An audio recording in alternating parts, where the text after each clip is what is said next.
Yesterday was a scary day on Capitol Hill. I was sitting in your chair, saw the bells ring. This is a new experience for me. Saw all the Capitol Police hustle our great pages in to protect them. And Senator McCain was speaking, and like the veteran that he is, he continued to make his impassioned plea for help for the Syrian opposition as things swirled around. I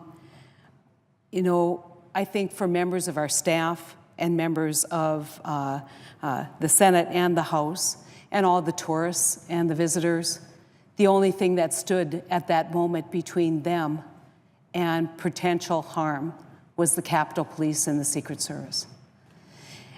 And I was struck by that. And as a former Attorney General who actually ran a law enforcement agency, I have a lot of great relationships with law enforcement people. In fact, I lost 2 officers in the line of duty during my tenure as Attorney General. And I know the sacrifices, and I know the fears of the families, and I know that every day, regardless of what's going on, some average, ordinary, beautiful day can turn into a catastrophe where an officer loses their lives. And as we were standing there, I was visiting with one of the officers who was protecting the pages, and she told me a story. She told me a story about a uniformed officer, Capitol Police, who told her that morning that he has a stay-at-home wife, and she's raising their children, and he has $115 in his checking account and doesn't know how he's going to get through this time period to the next paycheck. Because even though they're here, and some of them were working overtime, they are here without a paycheck and potentially might not receive a paycheck. And so today we wear these buttons saying thank you. And I think about the hypocrisy of that. Think about the hypocrisy of buttons and galas and ribbons and all of that. And I want to say, it is time for the United States Congress to not just pass out buttons saying thank you, but pass out paychecks. That matters more. That's a real thank you. That's a real recognition of the value of those services. And so it was with great outrage that I left this body last night as we were working through the challenges.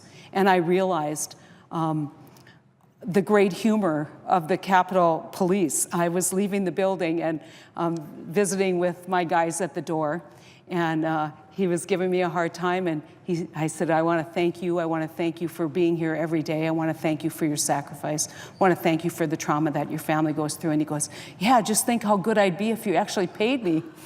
And so I want to say to all of my friends in the Capitol Police who have been really, truly friends, and some days I feel like the only friendly face I see, that we care deeply, but it's not enough to wear a button. We have got to start solving the problem of this impasse. We have got to start recognizing that all of our people, all of our employees in the federal government, you have heard all day here this laundry list of let's do this and let's do this. And I think we're up to 9, 10, and they're building, they're growing. Each one of these lists, and it should be at some point when we get to the tipping point where we realize all of the functions are important. Everybody who's out there is working is important, is essential. And that the best way forward is to fund government. Now, I want to build on what Senator Carper has been talking about, because I think it's so important. Probably was sitting in the chair the first time this happened, and most of you know I'm new to the Senate, new to these procedures.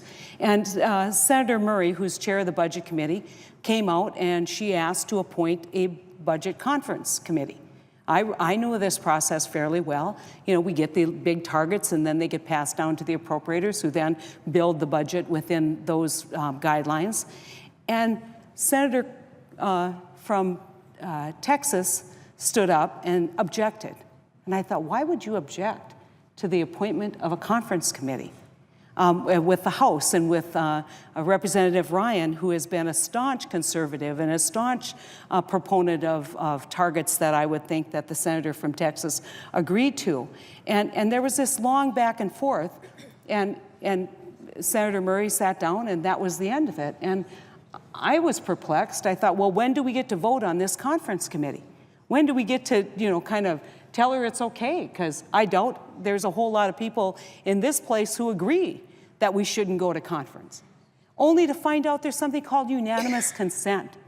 And the same people who have brought us to the brink of triggering a result of a slowdown in our economy with this behavior also have stopped the compromise. And now, adding to the hypocrisy of the day, we have the same claim for let's compromise. The easy compromise here is when Senator Murray comes to the floor and asks for a conference committee, we all agree to start doing it. We all agree to start doing our job. And there's been a lot of attention to the so-called Tea Party shutdown and the Tea Party faction and, calling them out and saying, you're a minority. But I want to take a different tactic this afternoon, and I want to challenge the good people in the House caucus, Republican caucus, who have already recognized that the best thing to do would be to pass a clean CR. And I want to say, I know what it's like to take a tough vote that your party doesn't agree with. I know what it's like to feel like you've let people down who are part of a group that is helping and moving things along and that represents kind of your team to some degree. I know what that's like. I've been there. And I know that it doesn't feel well, but I know that at the end of the day, doing the right thing for what you believe your state believes in is a better feeling.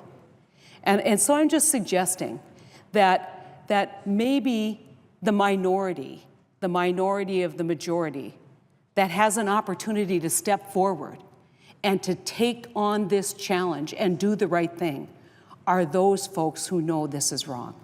Those folks who know over there that we could do better, that we have an opportunity to end this nonsense and move forward. There is a procedure for doing this, as I understand it.